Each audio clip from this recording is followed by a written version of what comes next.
안녕하십니까. 미래에셋증권에서 중국 증시 열심히 보고 있는 박수진입니다. 자, 이번 주에 제가 쩐의 전쟁이라는 주제를 들고 왔는데요. 이 내용을 본격적으로 얘기하기에 앞서서 우선 항상 말씀드리는 월요일이니까 자, 이번 주 중화권 증시 주요 일정 한번 짚어보고 넘어갈게요. 자, 3월 13일 월요일 전인대가 폐막을 합니다. 이제 양회가 끝났는데요.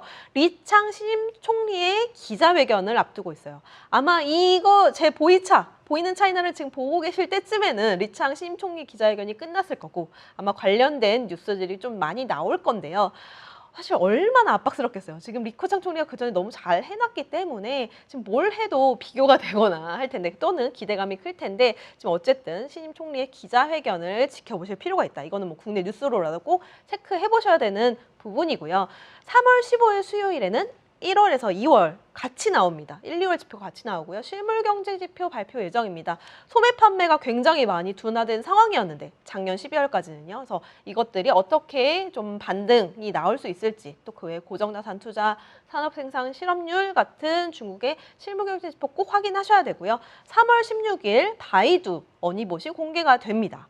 자, 이것도 말 많죠. 말 많겠지만 그래도 어쨌든 뭐 공개한다라는 거를 미리 이제 좀 선포를 했기 때문에 시장의 관심도는 좀 높아질 수 있다라고 보시면 좋을 것 같고요.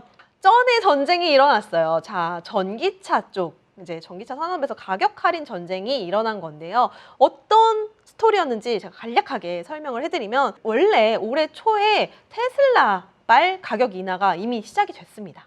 테슬라가 가격 인하를 한 데에는 또 이런 배경이 있었을 거예요. 중국에서 이제 올해부터 전기차 보조금, 구매 보조금이 사라진다, 없어졌다라는 거고 그 외에도 이제 어쨌든 작년에 워낙 많이 팔았는데 그러면 보조금도 줄어든 마당에 올해 수요는 괜찮을까? 그럼 우리가 이제 가격으로 소비자들을 이끌어야겠다라는 점을 어필하면서 먼저 시작을 했고요. 그래서 1월에는 사실 전반적으로 판매량 자체는 다 좋지 않았어요. 그래도 테슬라는 좀 선방했었고요. 가격 인하 효과로 인해서. 근데 이제 2월에는 그래도 어쨌든 1월보다는 좋아졌고 작년 동기 대비해서도 잘 팔았습니다. 그래서 이런 것들은 1, 2월에 좀 반영이 된 상황이었는데 자, 3월 딱 시작하면서 지난주에 중국에서 이 뉴스가 되게 크게 보도가 돼요.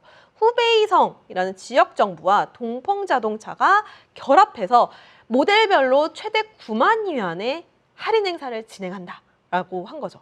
그래서 이거는 이제 지방 정부와 기업이 합쳐서 보조금을 얹고 얹다 보니까 9만 위안까지 된 거예요. 자, 9만 위안이라고 하면 우리나라 돈으로 1,700만 원 정도 되더라고요. 자, 그러면 마음이 흔들리지 않겠습니까? 저도 좀 고민을 될 것 같아요. 뭐 꼭 사고 싶었던 모델이 아니라고 해도 뭐 나쁘지 않은 뭐 합자 브랜드의 모델이 이렇게 할인을 한다고 하면 사볼까? 또는 뭐 여러 가지 고민을 하겠죠. 그래서 3월 말까지 행사가 진행된다고 하니까 또 내 마음이 급해지는 거예요. 그래서 우선 사봐야겠다. 좀 예약을 걸어봐야겠다. 그래서 구매 수요가 좀 늘어난 상황이고요.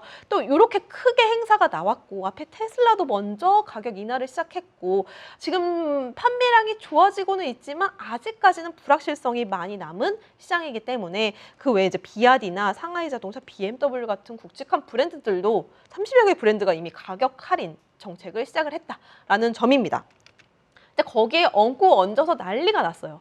심지어 어떤 브랜드, 중국의 이치 토요타라고 하는 이것도 합자 브랜드인데요. 토요타 합자 브랜드입니다. 자, 이 자동차 하나 사면 이것도 더 줄게 1+1 행사까지 나타나고 있고 그 외에 다양한 브랜드들이 지방 정부와 결합해서 또는 자체 브랜드 상에서 지금 할인 전쟁이 시작됐다라는 점이고요. 자, 이렇게 각 지방 정부별로 어쨌든 우선 상반기까지 해보자라는 데가 좀 많긴 한데 어쨌든 각 지역 주민들을 위해서 자동차 구매할 때 보조금을 지원해주는 정책들이 점점 많아지고 있다. 그래서 브랜드별로 또는 지방 정부별로 자동차 소비 촉진을 위해서 굉장히 노력을 하고 있는데 그 노력들이 사실은 조금 좀 우려되는 부분들도 있다라는 겁니다. 누가 위너일까요? 저 위너가 있을까 싶어요. 오히려 다 같이 지금 약간 멱살 잡고 다 같이 좀 약간 이렇게 질적 성장을 무너뜨리는 이런 상황이 되지 않나라는 부분이고요. 위너도 그리고 또 승자도 패자도 없는 이 약간 다 애매해져 버리는 시장이 되는 것 같아요. 그리고 이 할인 효과가 지금 반짝한다고 말씀드렸잖아요. 3월에만. 그래서 오히려 지금 3월에 잠깐 오를 수는 있지만 이게 또 다시 한번 수요를 지연시키거나 앞으로 이거를 계속 끌어갈 수는 없기 때문에 요거는 좀 잠깐의 효과라고 보고 있습니다. 그리고 소비자 입장에서는 지금 이렇게 전기차들이 계속 할인을 하고 있고 이제 지방 정부 말고도 중앙 정부 차원에서의 자동차 구매 촉진 정책이 나올 것이다라는 예고는 이미 되어 있기 때문에 또 소비자 입장에서는 나중에 조금 더 기다렸다 사볼까? 그러면서 소비 수요 지연도 있을 것 같고요. 근데 여기에 가장 타격인 건 기업이겠죠. 기업별로 비용도 확대되고 경쟁 심화가 되다 보니까 아까 말씀드렸던 위너도 없고 승자도 패자도 지금 없는 패자만 조금 더 많아질 수 있는 시장이 될 것 같다라는 게 우려로 지금 작용을 하고 있습니다. 그래서 결국에는 이게 장기적으로 좀 건강하게 팔릴 수 있는 정책을 만들어줘야 되고요. 그 저변에는 또 소비 회복, 소비 심리가 좋아져야 된다라는 것이 그냥 약간 정설처럼 이제 남아 있어야 된다라고 보고 있고요. 쩐해전쟁 2입니다. 2편. 자, 지금 전자상거래 또한 저가 경쟁이 시작됐습니다. 징동이라는 기업 아시죠? 전자상거래 2위 기업인데요. 자, 이 기업이 2월 달에 발표를 했습니다. 100억 위안 보조금 마케팅을 실시하겠다. 어디를 겨냥했냐?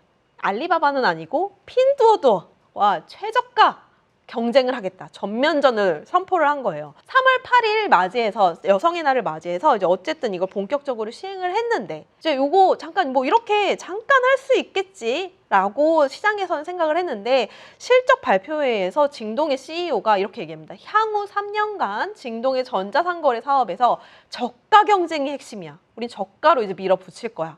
라고 얘기를 했습니다. 그래서 이게 그럼 단기간에 잠깐 하고 끝날 이슈가 아니었구나. 그래서 실적이 나쁘지 않았는데 징동 같은 경우에는 시작 발표한 날 이 멘트 뭐 이런 걸로 인해서 굉장히 주가가 많이 폭락을 했습니다. 그러면 징동이 이렇게 나설 수밖에 없었던 배경에는 지금 3위로 꾸준히 이제 따라 올라오고 있는 핀두어두어인데요. 지금 시가총액을 보시면 2022년 이제 한 하반기 정도부터 이미 징동을 넘어섰어요. 바싹 이렇게 살짝 올라가고 있죠. 그래서 이런 것들도 있고 시가총액 부분들도 있고 GMV라고 하는 이제 거래 규모 자체도 징동이 예전에 이제 거의 2018년 한 5년 전까지만 해도 징동의 한 3분의 1 수준밖에 안 됐는데 지금 어디까지 왔죠? 거의 막 목끝까지 찼습니다. 한 3.5 정도 나온다고 하면 여기 3까지 다가섰어요. 그래서 이건 예상치긴 하지만 그래도 이 정도 나올 것이다라고 시장에서는 나오고 있고 증가율 자체가 굉장히 높게 나오고 있죠. 그래서 그만큼 지금 위협이 된다라고 느끼고 있는 거죠. 징동에서는. 그래서 역시나 여기에서도 이제 저가 경쟁이 시작됐다. 가격 경쟁이 시작됐다라고 보시면 좋을 것 같습니다. 전자상거래 쩐의 전쟁은 또 약간은 분위기가 또 다른 측면으로 좋은 점과 나쁜 점이 나뉘는 것 같아요. 자, 소비 심리에는 긍정적이겠죠. 지금 안 그래도 소비가 굉장히 위축된 상황에 그래도 큰 기업에서 이렇게 나서서 큰 할인 행사를 해준다면 소비자 입장에서는 싼 가격에 뭐 아이폰도 살 수 있고 다양한 전자제품 살 수 있으니까 뭐 이런 것들은 긍정적으로 좋지만 계속 아까 얘기했던 것처럼 이제부터가 이제 저가 경쟁 시작이다. 앞으로 더 많이 남았다라고 얘기한 거는 기업 입장에서는 비용 증가, 마진 압박, 경쟁 심화가 남아있다라는 거고요. 그리고 징동에 대한 우려도 이렇게 큰 거예요.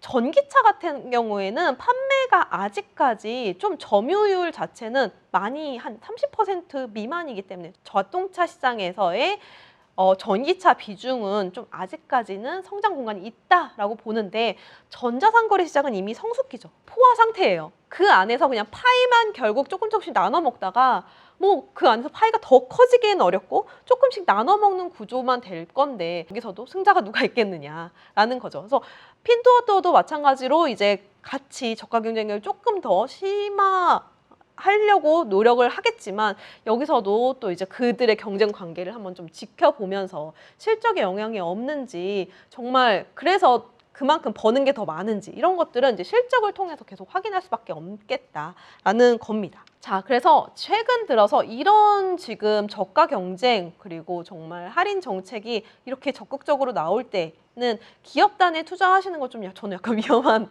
상황일 수도 있다라는 생각이 좀 들어요. 그래서 약간은 좀 이성적인 관망세 이성을 좀 차려라 뭐 이런 얘기도 중국에서 나오고 있거든요. 그래서 관망세가 좀 필요하지 않을까라고 보여지고 있고 중국에서도 이제 뭐 2월까지는 전기차 판매량이 나쁘지 않았었지만 3월부터 이것들이 계속 이어가질 수 있는지 여부도 계속적으로 체크해 보시면서 시장 대응하시는 게 좋지 않을까라고 정리하면서 이번 주 보이차는 여기서 마무리하도록 하겠습니다. 감사합니다.